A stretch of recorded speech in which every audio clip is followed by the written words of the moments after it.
G20 की बैठक खत्म हो चुकी है और हर देश के राष्ट्राध्यक्ष जा चुके हैं और राजनीतिक विश्लेषक और कूटनीतिक संवाददाता नफा नुकसान का आकलन कर रहे हैं और लिख पढ़ रहे हैं। वो कह रहे हैं कि फला देश ने ये कहा और फला ने ऐसा जवाब दिया। इसके साथ ही साथ किस देश को क्या मिला और कौन सा देश रूस के साथ खड़ा था और किसने रूस यूक्रेन को लेकर पुतिन की आलोचना की, इन सब के बीच कुछ इतर भी हो रहा है। जी हाँ, इंडोनेशिया के बाली में आयोजित हुई G20 समिट के दौरान एक अलग प्रेस कॉन्फ्रेंस कर भारत को खुश कर दिया और दुनिया को चौंका दिया। ब्रिटेन के प्रधानमंत्री ऋषि सुनक ने दुनिया के सामने कहा कि वो भारत के साथ व्यापार समझौते के लिए प्रतिबद्ध हैं, लेकिन इसके लिए थोड़ा समय चाहते हैं जिससे डील को ठीक तरह से किया जा सके। ऋषि सुनक ने कहा कि उनका एक ही नजरिया है कि जल्दबाजी के चक्कर में गुणवत्ता की कुर्बानी नहीं दी जा सकती।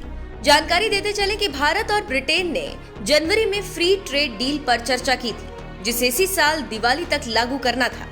उस समय बोरिस जॉनसन ब्रिटेन की सत्ता संभाल रहे थे, लेकिन भ्रष्टाचार के आरोपों के बाद उन्होंने इस्तीफा दे दिया और ब्रिटेन में राजनीतिक अस्थिरता काफी बढ़ गई और डील फंस गई।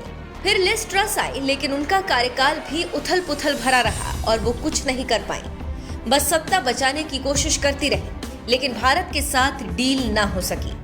लेकिन अब उसी डील को सुनक भारत के साथ करना चाहते हैं। इसी को लेकर प्रेस कॉन्फ्रेंस की और बताया कि वो भारत के साथ कैसे डील करेंगे। जानकारों की माने तो अब जब ऋषि सुनक ने ब्रिटेन सरकार की कमान संभाली तो ट्रेड डील को लागू करने की आशा फिर से जग गई और इसे लेकर ब्रिटेन की सरकार काम कर रही है। I think there's excitement about India taking the baton. Prime Minister Modi made an excellent speech at the close of the summit. People are looking forward to supporting India in that, and we certainly will.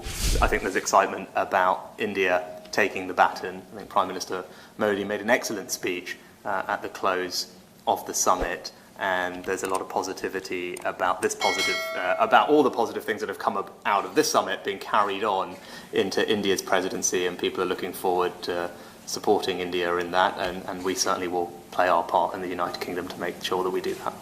As well as the trade deal with India, which we remain committed to, but we need to make sure we get these things right, and that's what I will do. तो सुना आपने क्या कह रहे हैं Britain के PM. इसे लेकर ऋषि ने ट्विटर पर भी लिखा और कहा कि यूनाइटेड बाय फ्रेंडशिप, एक मजबूत दोस्ती, और एक फोटो डाली। फोटो में सुनक और मोदी एक दूसरे का हाथ पकड़े हैं और मुस्कुरा रहे हैं। इसके साथ ही साथ हम यहाँ पर एक और बात बताते चले कि अमेरिका के साथ फ्री ट्रेड डील को लेकर ऋषि सुनक ने कहा कि उन्हें आशा है कि ब्रिटेन और अमेरिका अपने आर्थिक संबंधों को और गहरा कर सकते हैं।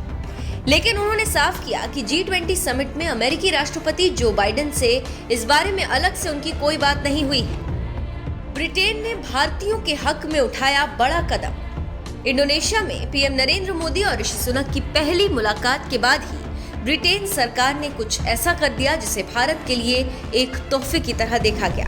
ये बात हम आपको पहले भी बता चुके हैं, लेकिन प्रसंगवश यहाँ पर फिर से एक बार बता रहे हैं। ब्रिटेन सरकार ने 18 से 30 साल के बीच वाले युवाओं के लिए हर साल 3000 वीजा जारी करने का ऐलान किया। ये वीजा उन युवाओं के लिए है जो ब्रिटेन में जाकर अपना करियर जमाना चाहते हैं, लेकिन करियर संवारने के लिए भारत के बच्चों को सिर्फ 2 साल मिलेंगे। ब्रिटेन की ऋषि सुनक सरकार ने यंग प्रोफेशनल स्कीम पर मुहर लगाने की घोषणा करते हुए कहा कि भारत पहला ऐसा देश है जिसे इसका फायदा मिलेगा। ब्रिटेन सरकार ने बताया कि इस स्कीम के तहत 18 से 30 साल की उम्र वाले शिक्षित युवा 2 साल तक ब्रिटेन में जाकर काम कर सकते हैं। यूके सरकार ने कहा कि इस स्कीम को लागू करना दोनों देशों के संबंधों के लिए महत्वपूर्ण पल है। इसके साथ ही ये स्कीम इंडो पैसिफिक क्षेत्र में भारत और ब्रिटेन की अर्थव्यवस्था को मजबूत करने के लिए यूके की प्रतिबद्धता को भी दर्शा रही है। तो आप समझ सकते हैं कि कैसे भारत को लेकर ऋषि सुनक तैयार हैं और जज्बे के साथ काम कर रहे हैं। अब देखना होगा कि आगे कब तक ब्रिटेन के साथ भारत की ये डील होती है और क्या होता है। वैसे आपको जानकारी होगी कि अगले साल G20 की जो बैठक होने वाली है उसकी मेजबानी भारत कर रहा है और भारत ने ब्रिटेन समेत सभी को न्योता दिया। लेकिन देखना होगा कि सुनक अगले साल तक सरकार चला पाते हैं या नहीं। अगर सरकार चलती रही तो डील पक्की है, नहीं तो 2 पूर्व प्रधानमंत्रियों की तरह ये डील फिर खटाई में पड़ जाएगी।